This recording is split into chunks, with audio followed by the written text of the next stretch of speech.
Hi, and welcome to my next vlog. I decided to take a small day trip around the area, and starting off in Charbot Lake on the K&P trail, the old rail line that went from Kingston to Pembroke.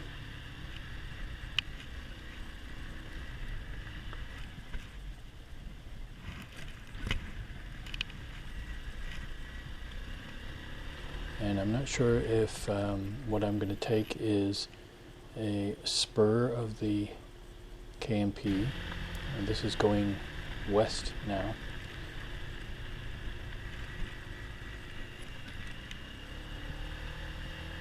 This is one of the old train bridges.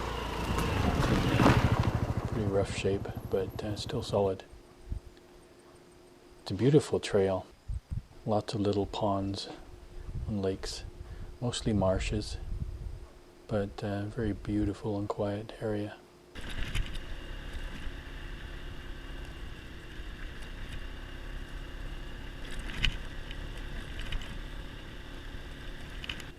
I tried to look up some information of the rail, the history of the rail lines in this area, and it's very sporadic and hard to get definite information on things.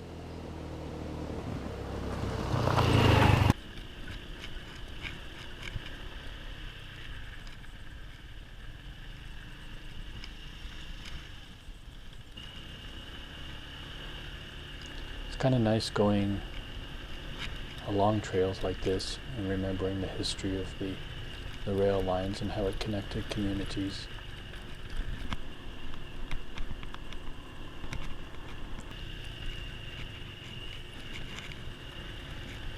Back in the day, the rail was the way to move goods, people, when there were no paved roads, road system.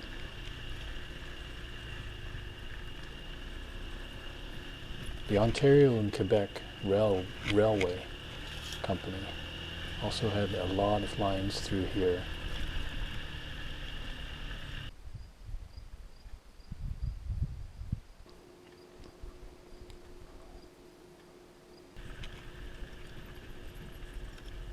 When I started out in Charbot Lake, the sign had read no cars and trucks allowed, but nothing about motorized vehicles, and it is used by ATVs quite often, so I figured I was okay. I came to this part though, this point here, and the first note is no entry without a trail permit. So I'm not sure if this section was maintained by a certain group and they required the permit, but anyway, I backed up. This was at a crossroads, so I went onto the main dirt road, leaving the trail at this time. I'm sure it wouldn't have mattered, and perhaps it's mostly for the snowmobiles in the winter, but I like to stay within the law as much as I can. Back on the paved roads, even the back roads, the paved roads back in this countryside are really nice and quiet. Here I'm coming into Mountain Grove. Now I looked on the web to see if I could find any information about the village, but there was very little. The only thing that seemed to be of note was the epitaph and the remembrance site for those lost in the world wars, and so I went through the town, came to the end of it because it was not very large, and I headed back to where they had the memorial.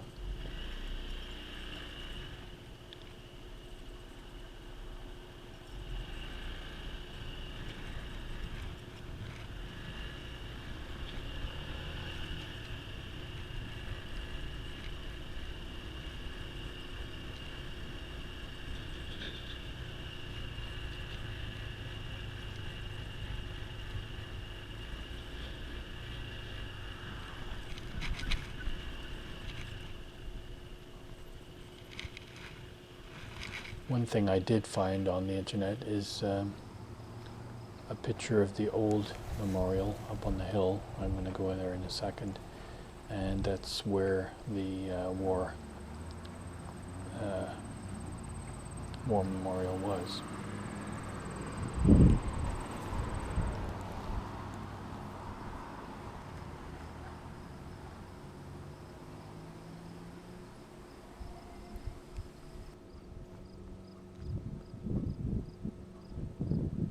That plaque there, I assume, was placed on the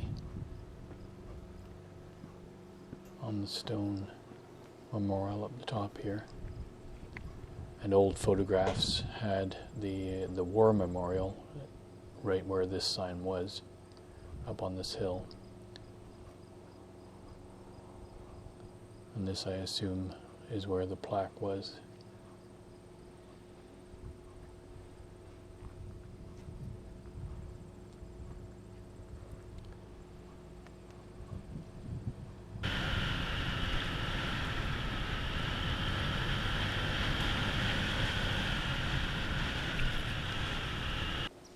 I went down the road a ways and decided to stop for lunch. This is back on the trail, which had a little entrance off the main road. So I decided to sit and relax for a while.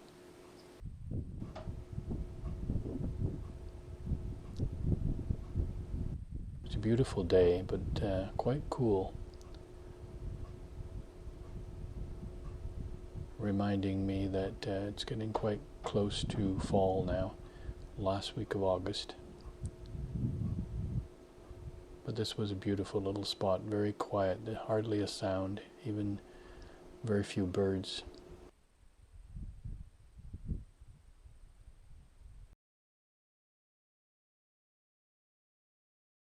I made this bag for the front, which is attached by the two screws near the handlebars there. I found it quite convenient to put my camera gear in and a water bottle, so I didn't have to keep going back to the top box and opening that up.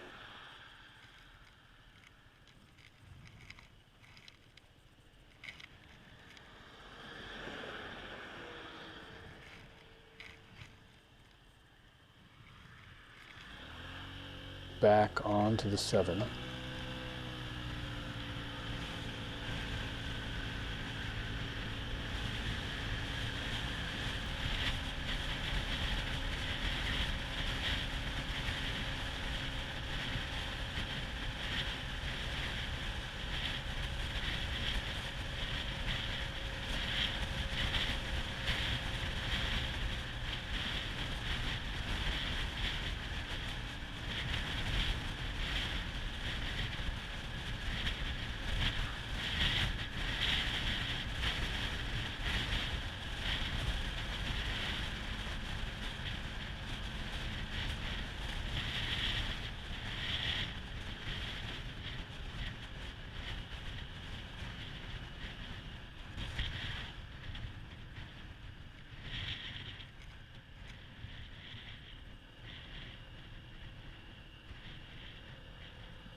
So this is Arden, settled in the 1850s. The Rathburn Lumber Company set up shop north of Arden and created jobs and encouraged settlement.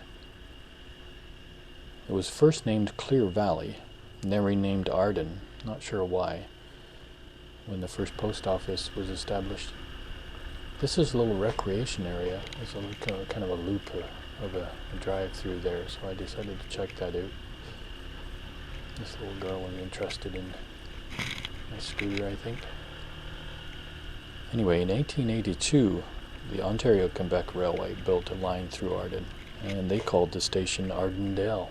Unfortunately, the last train ran in 1967, and the Highway 7 took over a lot of the traffic, and the railway died.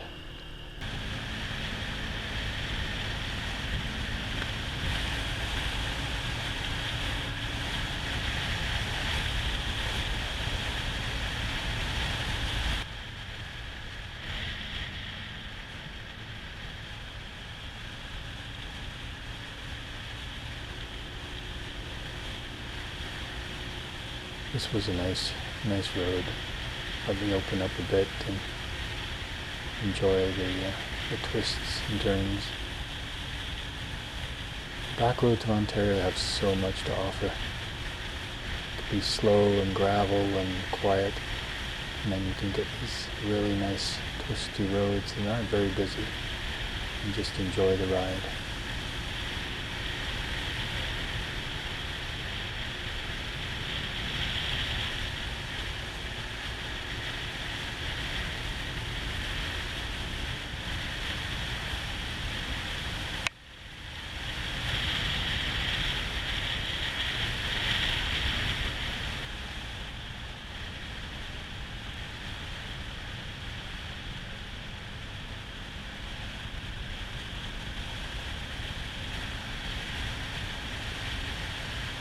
And of course, there's always some road work. It wasn't too bad. Luckily, I'm used to riding on gravel, and this gravel was very loose here because they were just grading. But no problem for me in the Honda. Kind of enjoy the variety. I mean, if it was all paved roads, it would be quite boring. And I think this scooter can handle just about anything I put it through.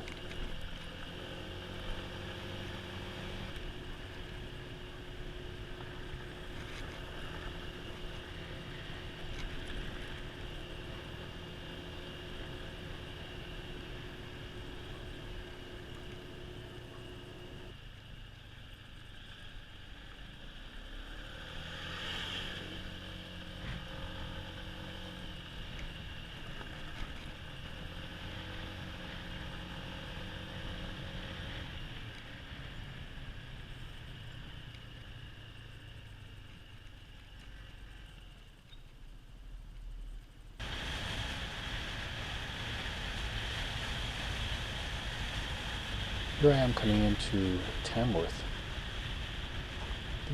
This town was settled in about 1826. This guy, Calvin Wheeler, came up from Vermont. He was a millwright. He built a log cabin and put a dam on the Salmon River. Started a sawmill, and then other settlers moved in. And he built the first house with lumber from his mill, and it's still standing and still used. The great potato famine in Ireland was around 1848, and apparently after that a lot of the settlers came from Ireland and found a beautiful spot in Ontario, Canada.